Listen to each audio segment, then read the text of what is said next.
Why? Because I got the smriti, I got awareness, I have self-realization. So what is Brahmin? Who has the self-realization.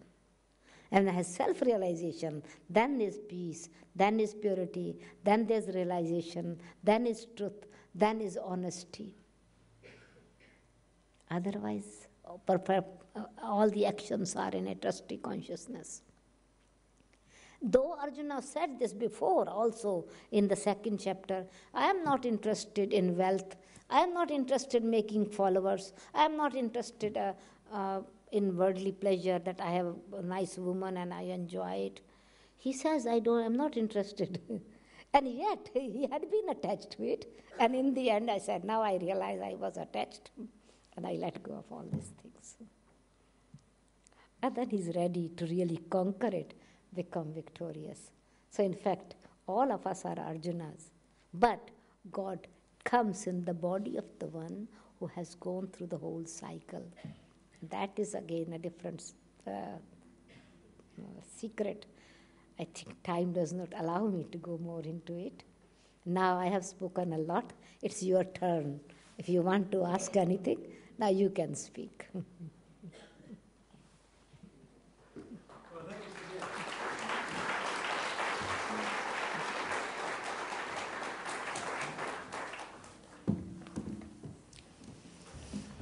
Thank you, Didi. It's fantastic, isn't it, to hear that behind the symbolism there's such logic and such spiritual depth. I thought it was fantastic. So we do have a roving microphone, I think, with Rikesh. Are you there, Rikesh? Do we have a roving microphone? Oh, yes, we do. Fantastic. Well, if you have a question to ask, and don't be shy, I've got a couple here if you to fill in, but it's much better they come from you. So if you'd like to ask a question, just put up your hand, and the roving microphone will rove in your direction. Fantastic. Hi, that was really beautiful. Enjoyed your talk very much. I have a question. If there's someone very close to you and comes to you and says, I'm not happy, what does that actually mean? If someone is, sorry, I didn't get. If someone close to you and they're not happy, what does that actually mean? Is that right? Right. That is correct, yes.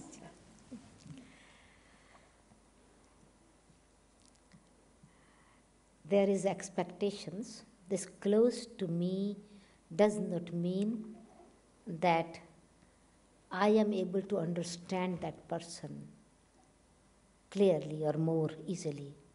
So I need to understand why that person is not happy. I should not get unhappy because he is not unhappy. It means there is either misunderstanding or there are some expectations that are not fulfilled. He wants me to be something more than for that person. So when understanding is there, so I should speak openly, please tell me what is the reason. So other person is not unhappy, so I should not be influenced by unhappiness. I should become aware of how I can make him happy. But depends what kind of happiness that person wants. In this way I should also have clarity in my side decision, certainly, but it is good to speak to that person. No? Another one?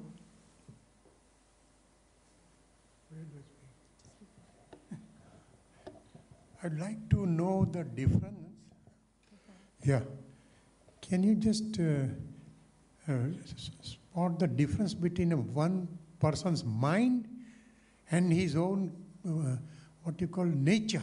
Yeah. What is the difference between the nature and the mind of a particular person? Okay, good. Very good question. See, the soul, the living energy, Atma, consists of three faculties, which is mind, intellect, and personality traits. Mind is the capacity to think. Intellect feeds the mind, and the feelings become deeper. So mind thinks and feels according to the understanding. Then, according to understanding is the actions. Actions are repeated again and again, action or reaction, whatever is there. And this repetition of action is called habit. Repetition of habit is called nature of the person. Repetition of nature again and again is the personality or the sanskaras of the person.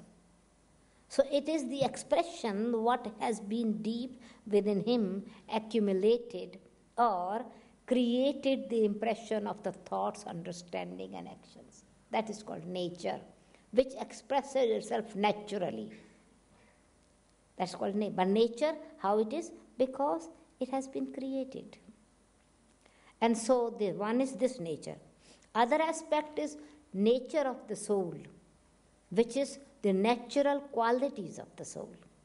So nature of the soul is peace, purity, love, happiness, wisdom, which is one of the quality of the Brahmin that God speaks about. Perhaps I did not mention this. That is knowledge and wisdom. And so knowledge is the understanding, and wisdom is practicing that knowledge into practical life. That is wisdom. So this is also the nature of the soul, which is knowledge. He wants to know. And then is wise when he performs action. So when I was speaking about the Brahmin, I thought I missed this about 8 points. One I missed, that was wisdom, knowledge. So it is nature. When I know my nature, I will express itself naturally. Yes? Yes, over here.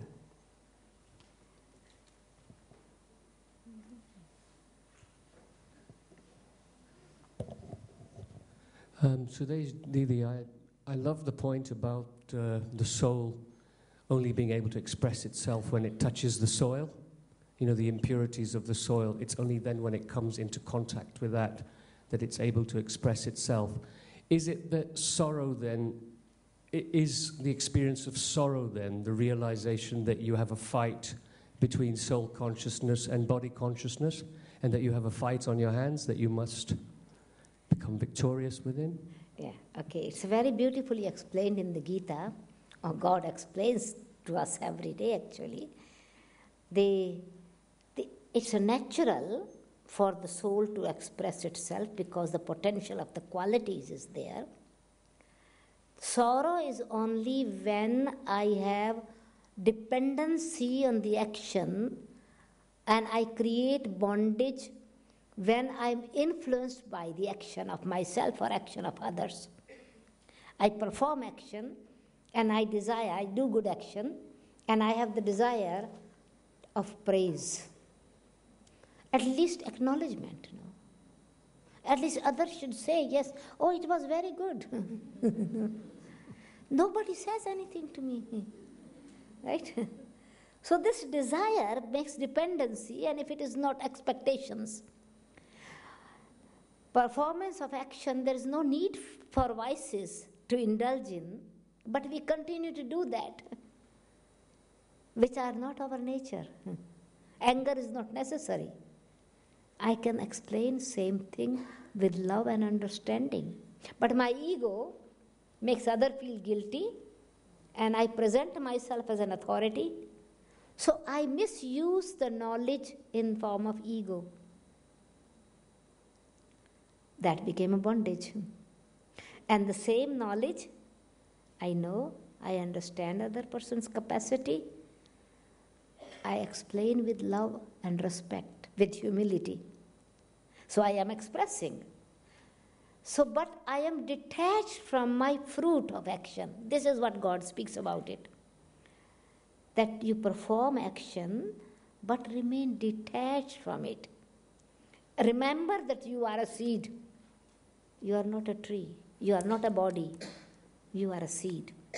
And when we see in the nature how natural it is, the nature of the soul as well, when I recognize, when I realize the truth, I am not this body, I am a soul. And as a soul, I am performing actions. I am trustee of these actions. I'm detached from the fruit like a seed, being incognito. A seed in the tree has connection throughout the whole cycle of the tree. But seed does not reveal itself. The seed, even the fruit is there. If I want the fruit unripe, what will happen? I will have stomachache, and I will stop the further cycle. The seed will not create another tree. When the fruit is unripe and you try to separate the fruit, for example, mango, no? If you cut the mango when it is unripe, even if you use the butcher knife, no, the seed will be stuck to it. And the real seed became the more it is able to absorb the sunshine, it is able to bring its real sweetness, it's full of juice, it is sweet, and it is detached. So when I am in detached consciousness, I enjoy the happiness. When I am attached, I suffer. A very beautiful example, that is also in the 18th chapter, is that a yogi, a karma yogi, a successful yogi, experiences bliss, the 3 types of happiness when he is speaking about it. That when he performs these pure actions first, his feeling is bitter. He is using the word poison. Actions when you perform, it seems poison. But later on, it becomes nectar. And it is permanent happiness because this brings supersensuous joy. The meaning is when we are really, somebody is insulting me, I just give the example. In the Gita is not detailed example, but I just give the example. For example, somebody insults me. And as a Brahmin, a knowledgeable soul, I should be detached and I should have tolerance. It's bitter, it's a poison, such a bitter feeling. The other person has hate for me and insults me. But now I am using the knowledge into wisdom, a detached observer. This is an unlimited play, and this is just his act, no? I'm watching a live theater, no? And this actor is so wonderful, natural actor, without any rehearsal, no? First class hero actor, no? And plays such a wonderful play. So I am watching a theater. So I'm a detached observer. So I change the knowledge into wisdom. I'm not being disturbed. Now I stayed my self-respect. I maintain my self-respect. So same bitterness, poison became nectar for me. It was an action, no? Not physical action, but mental action. Actions are not only physical action. God is teaching how to perform you as a soul action. An action of the mind is thinking. So what should I think? Positive. What should I have? Pure thoughts, powerful thoughts. How should I see it?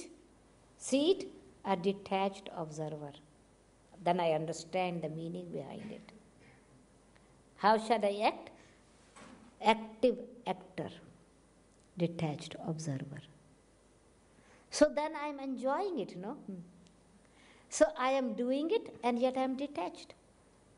So I am expressing. It's not I am not expressing, but I am detached without any bondage of karma. So this I need the body. In order to express my qualities, I need a body. If I was speaking, for example, I am sharing knowledge given by God. So if I was speaking from up above without a body, you might think a ghost is speaking from there. And if the body is there, you would not keep me for an hour here. No? Go in the mortuary. No? Nobody would keep, no matter how loving, dear, near person is. No? And so I need a body to express myself, my original qualities also. I suffer only when I change the quality into negative force. And that is because of influence of matter.